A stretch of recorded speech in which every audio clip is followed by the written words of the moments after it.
Hello. Welcome to yet another video. My name is Dr. Cheryl Meyer. Today we're going to talk about why it's so hard for us to quiet our minds. I was just given a vision. I was in a deep contemplation sort of place, and I saw my uncle used to tame wild horses, right? And so I saw a bunch of wild horses. Well, I help people navigate through their spiritual awakening. I'm a psychologist in my day job, but and I see all of life like a spiritual awakening. You are a soul, we are a soul, and we're in this body. Look at this tree today. I love trees, if you guys know. Our soul is like a tree, you know, and we have these roots, and we have this life. It's a gift for us, and so each breath is actually a gift, right? So to understand that and to live that. I got my boots on today. I've been wearing my boots a lot lately. I'll show that, because it's just like sometimes we're like soldiers here, and we have to remember that we are called to a higher purpose, and not to always be defensive. I have this peach color because it's all gentle as well, you know. And anyway, I teach people how to follow their intuition, because your intuition is your inner knowing. It's like your gut, your heart, and your gut, and it goes deeper than your mind. You can get knowings in your gut that reveal the highest truths about your life, right? So let's go back to how to quiet our minds, and why that's so difficult, and why it's so important, right?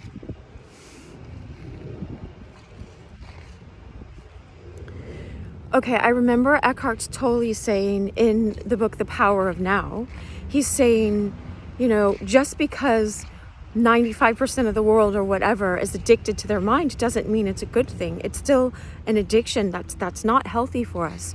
And so if you imagine, sometimes people say that you can look at the thoughts like clouds that are just passing by, and you observe them, you see them, you notice these clouds, right? And you just let them pass by. Don't give them your attention. When the disciples asked Jesus, and I welcome all religions, I always do that, right?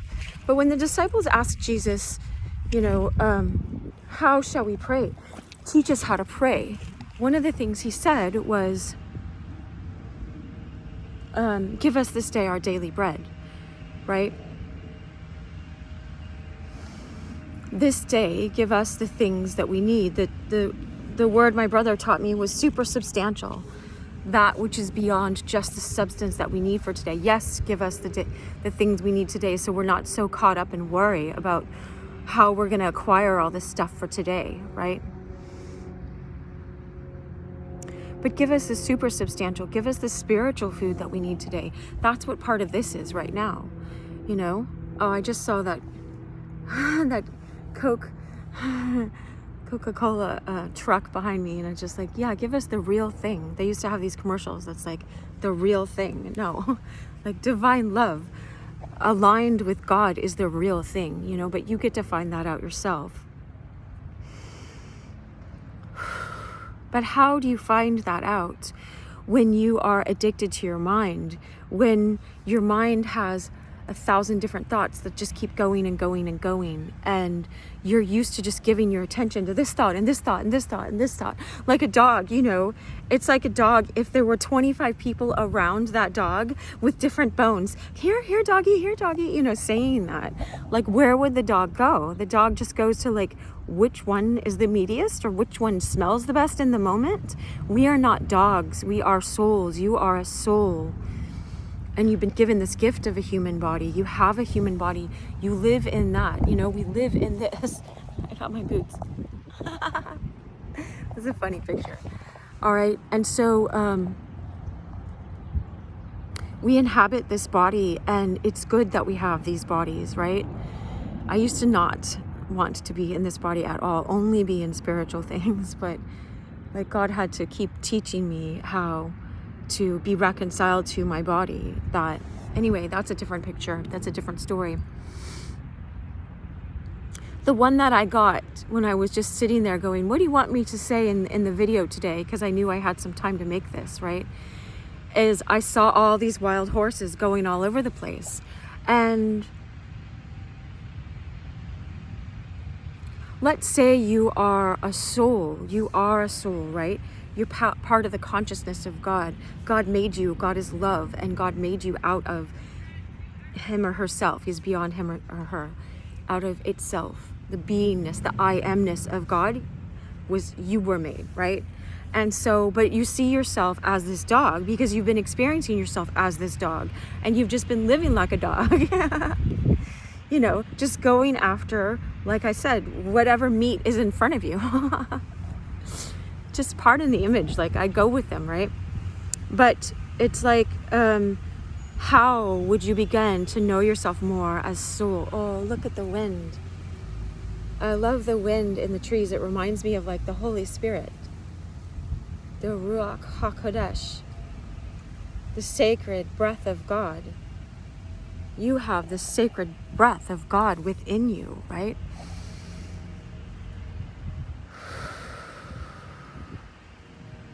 How are you going to know that you are a soul? You have the capacity to know that you're a soul. It's not for you to just take my word. Test every word that I say. Like, look at this leaf that's falling, right? I love that. When I was leaving my house today, I saw a leaf falling and I was like, "Aw, thank you, tree," you know? Anyway, how are you going to know yourself as that? How are you going to know yourself as... Here, look, there's one leaf falling way up from the ground, way up from the sky. Like it came out of nowhere. I don't know if you can see it because I can't zoom in when my camera's faced this way. What if you had the capacity to know that you are like God, made in the image and likeness of God, a God being, a soul in this body. But if you're so identified with being like the dog that just runs after your impulses, your reactions from childhood, your sadness from childhood, your experiences of feeling rejected. I had someone text me this morning and say, "I'm so sorry, you know, to ask for your address." And I know this person well. I won't identify the person, but I was just like, what? Am I going to apologize because I've moved so many times? Like, don't be sorry for asking my address to send me a card, you know. They're getting ready for Christmas and stuff, right? I don't know what time you're getting this video, but to send me well wishes and Christmas joy or whatever, right? But it's like we get so identified. I know this person's childhood, and we get so identified with being rejected or being told you're worth nothing, and the more we're addicted to our mind, the more we give our daily bread, like I was saying earlier, give us this day our daily bread. You get, like, let's say 100 units every day of spiritual substance, of substance to do good and do loving in this world, and to climb the mountain that we're ascending, you know, to get through this school of life that we're in. But if you dissipate it, if you waste it just on running after pleasures or running after empty thoughts, or even running after thoughts of I'm worthless and I don't count and I have to apologize for existing, you know, I have to apologize for asking for something normal to ask, you know, something good to ask, then your energy is being spent on that. And Dr. Joe Dispenza was saying, you know, he just says a timeless truth, that it's like wherever your focus goes, that's where your energy flows. So whatever you focus on is going to grow. That's just what's going to happen, right? And so in order to bring this all back is if you understand that your thoughts are like these wild horses, and these wild horses are not trusting, you know. When my uncle would tame wild horses, it's like you couldn't just get on its back and just start riding. He had to, they called it breaking, you know. And it's not breaking, it's bringing those powers, this power of a horse, into alignment with love. It's like You know, is it breaking a child to teach them how to go to the bathroom on a toilet instead of in a diaper all the time? You don't want them in a diaper until they're 50 years old. You know what I mean? You want them to be able to say, I need to go to the bathroom, and now that we have toilets, you go. You don't have to dig a hole in the ground and stuff like that, right? And so it's important that you learn how to tame these wild thoughts, how to withdraw your energy, drop down. This is why I wear this heart necklace, drop down from my head down into my heart. And I have this cross, which is like connect to the heavens, stay grounded on the earth, you know. And it's also, it's also the cross, but this is your horizontal relationship with other people. This is your vertical. Come back to the oneness. Go back to this peace.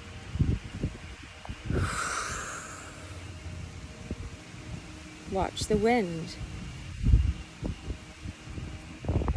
Watch the wind as it acts in your life. Like, if I hadn't learned how to be quiet, I wouldn't have seen that vision.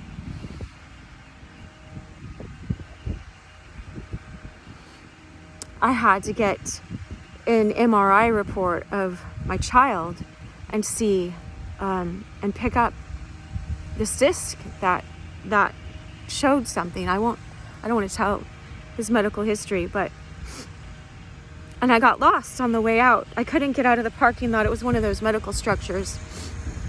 And I was so distraught because I knew what was on it, because they told me already.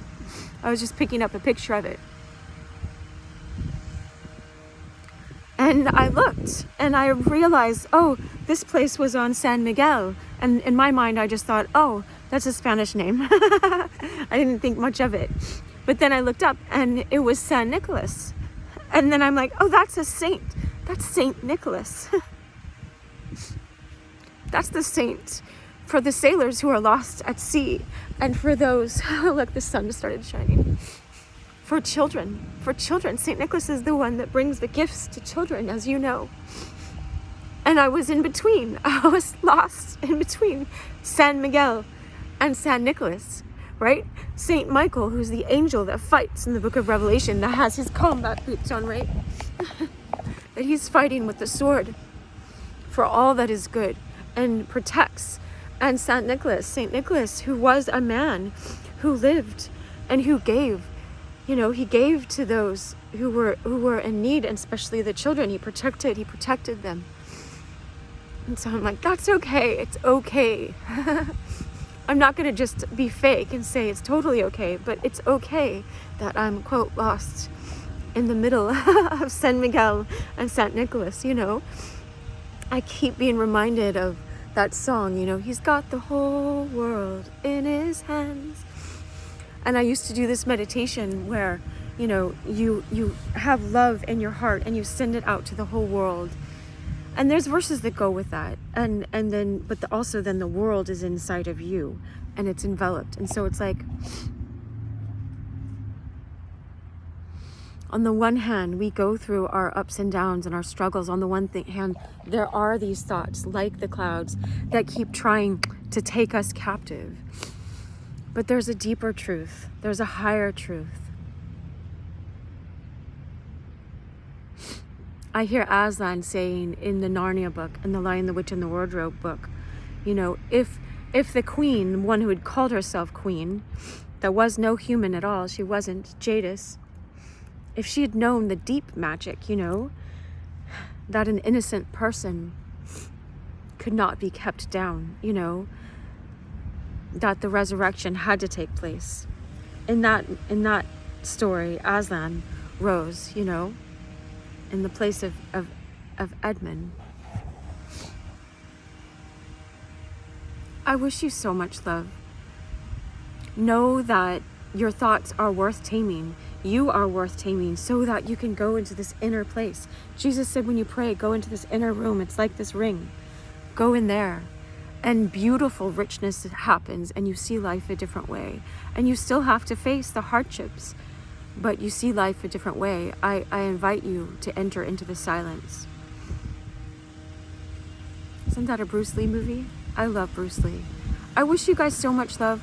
Share this and comment, because And like this, because it helps grow my channel so other people know to watch these videos. That's how this world works, right? I wish you so much love.